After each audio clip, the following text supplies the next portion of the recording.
Hi everyone, this is Aprajita from evidyarthi.in. So let's continue the topic of chapter number 4, Tribals, Dikkus and the Vision of Golden Age.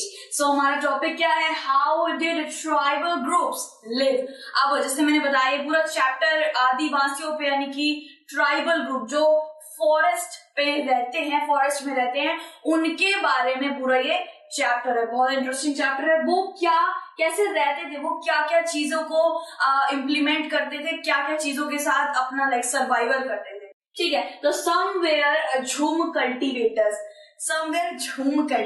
ठीक है। झूम बड़ा cute नाम है। झूम का मतलब होता है शिफ्टिंग, ठीक है। वहां के सदी के टाइम पे झूम नाम दिया गया था। इसको शिफ्टिंग कल्टीवेशन भी कहा जाता है। ये क्या होता है, पहले मैं आपको ये एक पिक्चर दिखाना चाहूंगी। ये पूरा शिफ्टिंग कल्टीवेशन है। भाई दिक्कत आ जाती है कि भाई होता क्या है, ठीक है। सो पूरा हम डायग्राम के थ्रू हम इसे समझेंगे। अब क्या होता है समझ लीजिए, पैच ऑफ लैंड है, एक बड़ा सा लैंड है, उसके ऊपर भाई बहुत सारे पेड़ पौधे होते हैं, ठीक है। उसके ऊपर बहुत बड़े बड़े ट्रीज होते हैं, ठीक है। उन ट्रीज को काट दिया जाता है, ठीक है, क्योंकि वो जो पूरा लैंड है ना उसको वो छाया दे रहे होते हैं, ठीक है। तो पूरी ट्रीज को काट दिया जाता है जिससे जो सनलाइट है, जो धूप की रोशनी है, वो पूरे लैंड पे पड़े, ठीक है। और उसके बाद उन ट्रीज को हटा दिया जाता है, removal of organic carbon. Trees को हटा दिया जाता है और मतलब उनके ट्री टॉप्स जो होते हैं ना, उनके ऊपर के जो ट्री टॉप्स उनको काट दिया जाता है और फिर उन्हें जला दिया जाता है उसी लैंड पे, ठीक है।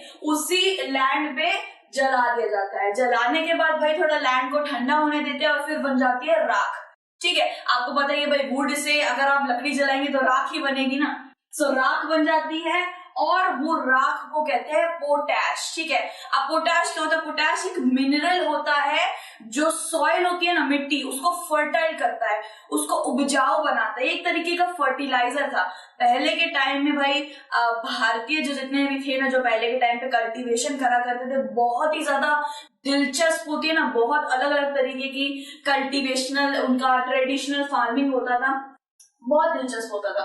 राख होती है, राख को वो लोग जमा कर लेते हैं, उसी लैंड पे रहने देते हैं, उसको पोटैश कहते हैं दोस्तों।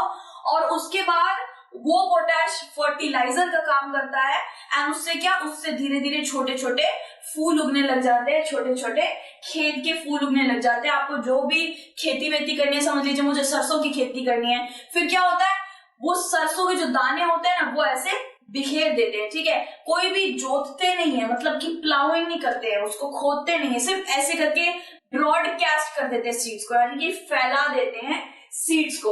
और उसके बाद क्या होता है, उसके बाद धीरे धीरे छोटे छोटे आपके खेत के जो जितने भी प्लांट है, जो भी आप उगा रहे हैं, वो उगने लग जाएगा। और उसके बाद क्या होता है, उगने के बाद उसे हार्वेस्ट कर लिया जाता है, यानी कि जो जितनी में आपने जो भी क्रॉप उगाया है उसको ले लिया जाता है, हार्वेस्ट कर लिया जाता है और उस लैंड के ऊपर वापस से ट्री आने तक का वेट करा जाता है, ये सारे प्रोसेस को वापस से स्टार्ट करने के लिए, ठीक है।